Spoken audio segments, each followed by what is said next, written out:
GHMC ఎన్నికల నేపథ్యంలో చార్మినార్ నియోజకవర్గంలోని పురాణ పూల్ వద్ద ఉద్రిక్త పరిస్థితులు ఏర్పడ్డాయి. కాంగ్రెస్ నేత మహమ్మద్ గౌజ్, చార్మినార్ ఎంఐఎం ఎమ్మెల్యే పాషా ఖాద్రీలు పరస్పరం ఎదురుపడి దూషణలకు దిగారు. దీంతో పోలీసులు రంగప్రవేశం చేసి మహమ్మద్ గౌజ్, పాషా ఖాద్రీలతో సహా ఇరు వర్గాలను అదుపులోకి తీసుకున్నారు. ఉదయం నుంచి ఒకరిపై మరొకరు ఫిర్యాదు చేసుకుంటూ ఎన్నికల్లో ఉద్రిక్త పరిస్థితులు ఏర్పడడానికి కారణమవుతున్నారని, అందుకే వారిని అదుపులోకి తీసుకున్నట్లు సౌత్ జోన్ డీసీపీ సత్యనారాయణ తెలిపారు.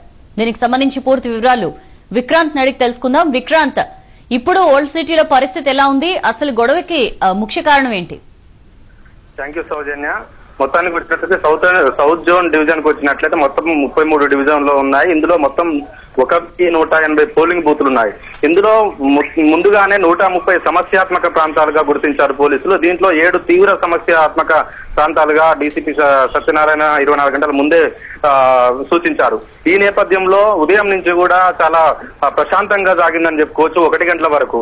అయితే 1 గంటల మాత్రం ఇక్కడ రాజకీయ పరిణామాలు చోటు చేసుకునే ముఖ్యంగా ఈ రోజు ఉదయం నుంచి కూడా 5 గంటల వరకు కూడా మొత్తం 96 కేసులు నమోదు చేసుకున్నారు. ఒకరిపై ఒకరు ఇరు పార్టీలు కూడా ఒకరిపై ఒకరు కేసులు నమోదు చేసుకున్నారు. ఈ నేపథ్యంలో ముఖ్యంగా 1:30 ప్రాంతంలో చార్మినార్ ఎమ్మెల్యే పాషా ఖాద్రీ ఎవరైతే ఉన్నారో అతనితో పాటు కాంగ్రెస్ కార్పొరేటర్ అభ్యర్థి మహమ్మద్ గౌస్ ఇరు వర్గాల మధ్య ఘర్షణ నెలకొంది. అయితే ఇద్దరు కూడా పోలింగ్ కేంద్రాల వద్ద అక్కడ పరిస్థితి చూసేందుకు ఇద్దరు కూడా బయలుదేరారు. అయితే ఇరు వర్గాలు కూడా ఎదురు కావడంతో ఇరు వర్గాలు కూడా దాడి చేసుకున్నారు. ఈ నేపథ్యంలో ఏదైతే ఎంఐఎం చార్మినార్ ఎమ్మెల్యే పాషా ఖాద్రీ ఉన్నాడో అతన్ని చార్మినార్ పోలీస్ స్టేషన్ తరలించారు. అదేవిధంగా కాంగ్రెస్ కార్పొరేటర్ అభ్యర్థి ఎవరైతే గౌస్ ఉన్నాడో మహమ్మద్ గౌస్, ఇతన్ని మాత్రం మీర్చౌక్ పోలీస్ స్టేషన్ తరలించారు. ఈ నేపథ్యంలో దీన్ని తీవ్రంగా ఖండిస్తూ పిసిసి చీఫ్ ఉత్తమ్ కుమార్ రెడ్డి మాత్రం దీన్ని ఖండిస్తూ మీర్చౌక్ పోలీస్ స్టేషన్ కు మండల ప్రతిపక్ష నేత షబ్బీర్ అలీతో పాటు పరిగి ఎమ్మెల్యే రామ్మోహన్ రెడ్డి వాళ్ళిద్దరిని తీసుకుని ఉత్తమ్ కుమార్ రెడ్డి మీర్చౌక్ పోలీస్ స్టేషన్ కు పోలీసులతో అసలు ఎందుకు మా నాయకుడిని అరెస్ట్ చేశారు, ఎందుకు అదుపులోకి తీసుకున్నారని ప్రశ్నిస్తే ఎంఐఎం నేతలు దాడిస్తున్న నేపథ్యంలోనే అదుపులోకి తీసుకున్నామని మహమ్మద్ గౌస్ కాంగ్రెస్ నేత ఏదైతే ఉన్నాడో అతను ఎలాంటి ఘటనకు పాల్పడలేదని, ఇతనిపై ఘటన జరగవచ్చనే ఉద్దేశంతో ముందుగా అరెస్ట్ చేశామని చెప్పారు. ఈ నేపథ్యంలో ఖచ్చితంగా అతన్ని ఇమీడియట్లీ వదిలిపెట్టాలని సూచించడంతో ఉత్తమ్ కుమార్ రెడ్డి వెంటనే అతన్ని మహమ్మద్ గౌస్ ని విడుదల చేశారు. ఈ నేపథ్యంలో అసదుద్దీన్ ఓవైసీ సుమారు 100 బైకులతో ర్యాలీతో అక్కడికి చేరుకున్నారు. ఈ లోపే ఉత్తమ్ కుమార్ రెడ్డి అక్కడి నుంచి గాంధీ భవన్ కు బయలుదేరే నేపథ్యంలో పోలీస్ స్టేషన్ నుంచి బయటకు వచ్చి కారు ఎక్కే సందర్భంలో మాత్రం అసదుద్దీన్ ఓవైసీతో పాటు అతని వర్గీయులు అందరూ కూడా ఉత్తమ్ కుమార్ రెడ్డి ప్రయాణిస్తున్న కారుని ధ్వంసం చేశారు, అద్దాలు పగలగొట్టారు. ఈ నేపథ్యంలో అద్దాలు మాత్రం ఉత్తమ్ కుమార్ రెడ్డితో పాటు అందులో ఉన్నటువంటి మండల ప్రతిపక్ష నేత షబ్బీర్ అలీ మీద పడ్డాయి. అయితే ఈ నేపథ్యంలో ఎమ్మెల్యే రామ్మోహన్ రెడ్డి కారు అదేనా విక్రాంత్? ఇదే సోదన. అయితే లేదు, ఇది ఖచ్చితంగా ఉత్తమ్ కుమార్ రెడ్డి వెహికల్. ఈ ఉత్తమ్ కుమార్ రెడ్డి వెహికల్ పలగొట్టిన సందర్భంలో అద్దాలు మీద పడడంతో భయభ్రాంతులకు గురయ్యి ఎమ్మెల్యే రామ్మోహన్ రెడ్డి మాత్రం పోలీస్ స్టేషన్ కు పరుగు అందించుకున్నాడు. పోలీస్ స్టేషన్ కి వెళ్లి దాక్కున్న పరిస్థితి రామ్మోహన్ రెడ్డి. ఈ నేపథ్యంలో పోలీసులు మాత్రం ఉటావుట పోలీస్ స్టేషన్ ముందే జరుగుతున్న ఈ తతంగాన్ని మాత్రం పోలీసులు అప్పటికప్పుడే తేరుకొని ఉటావుటిన వాళ్ళని లాఠీ చార్జ్ చేయడం అసదుద్దీన్ ఓవైసీ వర్గీయులని. ఈ నేపథ్యంలో అసదుద్దీన్ వర్గీయులను కూడా మీతో పోలీస్ స్టేషన్ లో అదుపులోకి తీసుకున్నారు. ఈ కట్టుదిట్టమైన భద్రతా వలయాలు ఏర్పడి ఉత్తమ్ కుమార్ రెడ్డికి వెహికల్ చుట్టూ కూడా ఒక భద్రతా వలయంగా ఏర్పడి అతన్ని మాత్రం గాంధీ భవన్ కి తరలించారు. ఈ నేపథ్యంలో మాత్రం మళ్ళీ అసదుద్దీన్ ఓవైసీ రెచ్చిపోయి మా ఎంఐఎం అభ్యర్థులను ఎలా మీరు పోలీస్ స్టేషన్ లో అదుపులోకి తీసుకుంటారనేసి మాత్రం పోలీస్ స్టేషన్ ముందు బయట ఒకనొక సందర్భంలో మండల ప్రతిపక్ష నేత షబ్బీర్ అలీ మీద కూడా చేయి చేసుకోవడానికి వెళ్లాడు. ఈ నేపథ్యంలో పోలీసులు వారించడంతో పోలీసులను కూడా వేశాడు.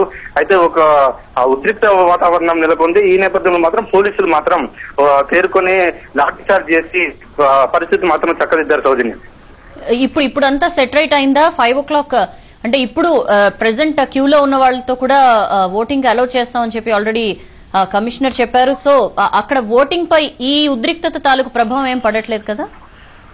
లేదు సౌజన్య, అంటే అప్పటికే 4:30 ప్రాంతం అవ్వడంతో అందరూ కూడా అప్పటికే ఓటింగ్ కు చేరుకున్నారు. అది కూడా ఓటింగ్ ప్రదేశం కాకపోవడంతో కూడా కొంత ఊపిరి పీల్చుకున్నారు. ఎందుకంటే పోలీస్ స్టేషన్ దగ్గర సంఘటన ఇది. పోలింగ్ కేంద్రం మాత్రం దానికి సుమారు కిలోమీటర్ పరిధిలో ఉంది. సో దానివల్ల ఓటింగ్ వేసే అభ్యర్థుల కోసం ఎలాంటి ఓటింగ్ లో పాల్గొనే స్థానికులకు మాత్రం ఎలాంటి అంతరాయం మాత్రం జరగలేదు. అయినప్పటికీ కానీ ఒక ఉద్రిక్త వాతావరణం నెలకొనడంతో పాటు నెలకొనడంతో అక్కడ ప్రజలు మాత్రం చాలా ఉక్కిరి బిక్కిరై ఆందోళనకు మాత్రం గురయ్యాయని చెప్పుకోవచ్చు. గౌజన్య విక్రాంత్, అక్కడ రీపోలింగ్ జరపాలని ఎన్నికల కమిషన్ మేము కోరుతామని చెప్పి కూడా కాంగ్రెస్ నాయకులు అంటున్నట్లు మనం చూస్తున్నాం స్క్రోలింగ్స్ లో. అలాంటి అవకాశం ఉందా? దానికి అలౌ చేయొచ్చు అంటారా ఈసీ? ఇప్పుడు ప్రస్తుతం మాత్రం ఉత్తమ్ కుమార్ రెడ్డి గాంధీ భవన్ లో మీడియా సమావేశం ఏర్పాటు చేశారు. మరికొద్ది క్షణాల్లో అతను మీడియా ముందుకు వచ్చి మాట్లాడుతాడు. అయితే అతను ఏం మాట్లాడుతాడనేది కూడా చాలా ఆసక్తి నెలకొంది. అంతకంటే ముందే మన మహా న్యూస్ మాత్రం అతను మీర్చౌక పోలీస్ స్టేషన్ కు వచ్చినప్పుడు మాత్రం దానికి సంబంధించిన డీటెయిల్స్ ఏంటి, అసలు ఎందుకు వచ్చారు, మీరు ఏం కోరబోతున్నారని అప్పుడే మనం అడిగి తెలుస్తున్నాం. దానికి మాత్రం పురాణాపూర్ లో ఎంఐఎం అభ్యర్థులు రిగ్గింగ్ కు పాల్పడుతున్నారు. దాన్ని అడ్డుకున్న మా మహమ్మద్ గౌస్ ని అదుపులోకి తీసుకున్నారు. సో అక్కడ రిగ్గింగ్ జరిగింది కాబట్టి ఖచ్చితంగా అది రీపోలింగ్ జరగాలని మేము ఎన్నికల కమిషన్ ని కోరుతానని కూడా చాలా స్పష్టంగా మహాన్యూస్ అప్పుడే మీర్చౌక్ పోలీస్ స్టేషన్ కు వచ్చిన సందర్భంలోనే ఉత్తమ్ కుమార్ రెడ్డి చాలా స్పష్టం చేశారు. Right Vikrant, thank you.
పురాణపూర్లో పరిస్థితి అలా ఉంటే మరోవైపు పాత బస్తీలోనే